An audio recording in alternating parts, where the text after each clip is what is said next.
ng kinain ko. Ayaw ko nga magbubukas na nitong istorya dahil wala sila ngayon eh. Ayoko. Pero ngayon, nandito kayo, bubuksan ko siya. Okay? Oh, kasi Katulad ng mga kapatid ko. wala kami kasi halim sa ganyan. Ano ang sinasabi nila manahilin sa akin ng ibang kapatid ko? Maswerte ka, pinag-aaral na eh. Mali yun. Bakit?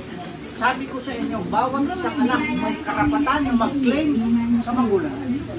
Bawat isa.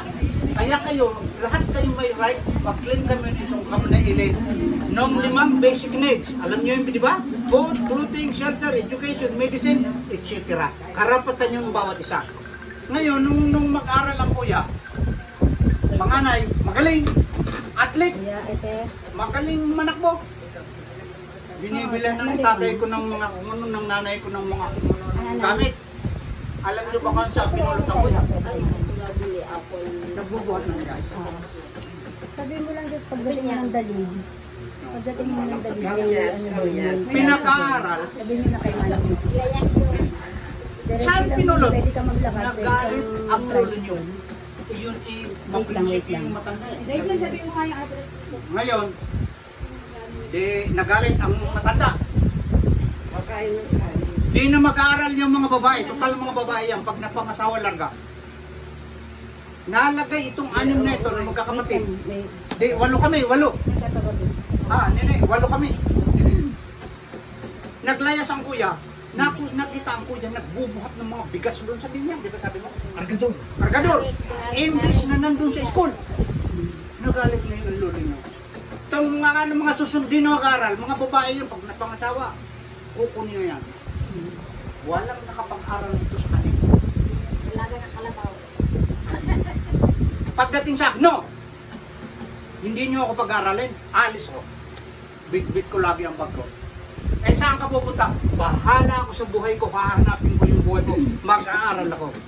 Pagdating nyo sa akin, pang-8, kayo nakapag-aral. Hindi ko yung kasalanan kasi may right sila mag-claim doon. Hindi ko kasalanan. Inanong ko lang yung right ko eh. Nakapag-aral ako. Ako ba naging makasarili nung mag-aral ako? Natapos ako. Ginikwintahan ko kayo ng mga iba-iba eh. Nakuha nyo na ba ang ginikwento ko? Tumulong siya sa mga pamangkin. Hindi ako makasarili. Nakita niyo yung matanda na doon, si Ramon? Oo. Ako din ang motor na. Mga kapatid, ako lang yun. Marami siya natulungan mga pamangkin. Kung makasarili ako, ba't ako tutulong? Kasi, kumbaga, nakuha natin yung side nila, hindi natin nakuha yung side ni Tio. Si, Kasi maganda rin yung, ano, si Manaytila, nung mandohan ko si kasi puro Manaytila. pangat ang narinig lang Ang natin. maliliit Alam pa niya dito yan. sa dalaginding nito ang anak niya, 4. Si Ellie, sino nagpaaral? Eh, puro yung sutil. Midwife ko. Sutil. Eh, ako nagmandaw. Dito mo po, mag-inig sa sabihin ko. Mag-aral. Tulungan si Tio. Maraming pamangkin na Tapos yung, tinulungan. nakatapos yung 4. Nakagalit si Linda. Kasi tipid na tipid sila. Tipid na tipid dito sa Manila, sa mga anak ko. 5 yung anak ko. Nakita niyo yung mga ginagawang bahay doon? Hindi yun matuloy. Di ba ang papayat ng mga anak ko noon? Kasi tipid talaga kami. Hindi matuloy kasi tigil niya mga construction, mag-aral. Yung bang pag binigyan mo ng baon nila, parang yung bang sakto. Nakakita kayo ng gamit namin? Ni bangko wala kami? Di nga kami nakabili ultimo mga bangko. Lamis eh, hindi mo na ano eh. Bakit? School. Awa ng Diyos kahit paano nagpakatapos.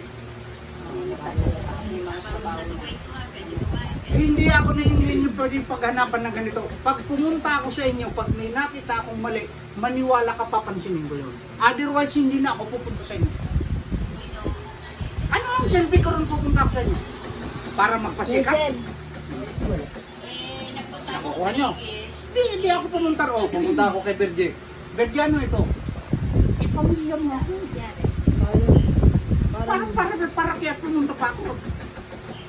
Nakuha nyo ang putos ko. Huwag na lang ako. Nakita mo may problema sa inyo. Para wala na lang gulo. Ay, para walang gulo.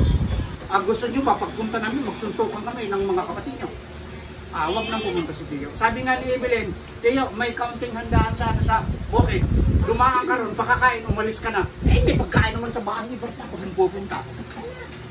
Ba't na kami pumunta? Kasi nga, mga nagiinuman to, pagka mga nalasing na, iba na mga wisyo. Hindi. Ako, Kaya iiwas ka namin. hindi. Ako, umiinom ako. Ito. Kaya still, ayaw. Tingnan ninyo kung pagkatapos ko uminom. Paano mangyayari? Yan, tingnan ninyo. Ayun naman sa rin Magiging may bite Sprite. or magiging mabait. Kasi ang bumibili ng gin ko, si Linda. Minsan, ang mga anak ko, ang tagatakbo ng apo ko.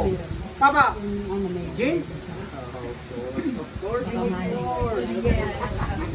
Hindi naman ako gumagawa ng kung ano. Ngayon, kung mali ako, nandito kayo lahat. Kung mali ako, pansinin nyo ako, i-correct nyo ako. Kasi tinuturuan ko ang mga anak ko yan pag mali ako, sabihin nyo ako, may correct ko ang sarili ko. Hindi ka Hindi yung, ako ang tatay dito. No? Ang kwento nga ganito, Tiyo, ha? Hindi mo ang ganda. Sa mga naririnig ko, sa mga